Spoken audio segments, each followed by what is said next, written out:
લોકોને લોકશાહી મારફત એની વાત મૂકવાની હોય છે. 5 વર્ષે દરેકની ચૂંટણી આવતી હોય છે, તો આ મતાધિકાર છીનવાય નહીં એના માટે પણ અમે જનજાગૃતિ. ખેડૂતોને ક્યાંક જે રીતે આ પાક ધિરાણ માટે જે સહાય સરકારે ચૂકવી છે, આપ કહી રહ્યા છો કે આક્ષેપો કરી રહ્યા છે સરકાર ખેડૂતોને મશ્કરી સમાન હજી એક પણ રૂપિયો આપ્યો નથી.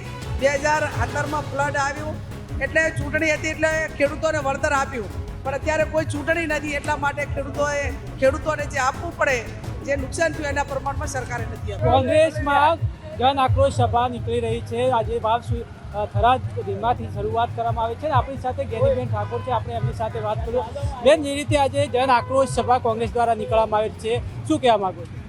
સૌ પ્રથમ તો ધરણીધર ભગવાનના ધામમાં દર્શન કરી ધજા ચડાવીને જન આક્રોશ રેલીનો આ શુભારંભ કર્યો છે.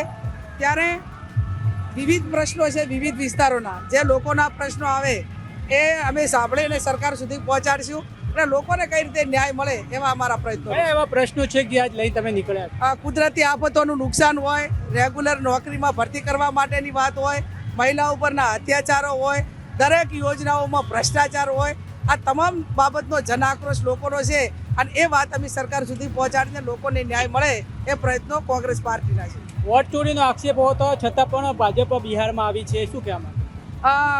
65 લાખથી વધારે મતદારો બિહારમાંથી કાઢી નાખ્યા અને ગુજરાતમાં પણ એ જ કરવા માગે છે. ત્યારે અમે એ પણ જનજાગૃતિ લાવવા માગીએ છીએ કે બાબા સાહેબ આંબેડકરે આપેલા બંધારણમાં ભારતના લોકોને, દરેક નાગરિકને સમાન હક મળેલો છે અને પોતે એનું વેલ્યુશન પણ હરખું જ છે.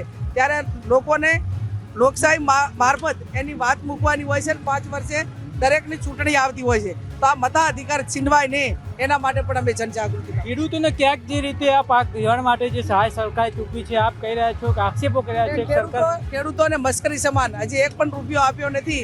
2017માં ફ્લડ આવ્યું એટલે ચૂંટણી હતી એટલે ખેડૂતોને વળતર આપ્યું, પણ અત્યારે કોઈ ચૂંટણી નથી એટલા માટે ખેડૂતોને જે આપવું પડે, જે નુકસાન થયું એના પ્રમાણમાં સરકારે નથી આપ્યું.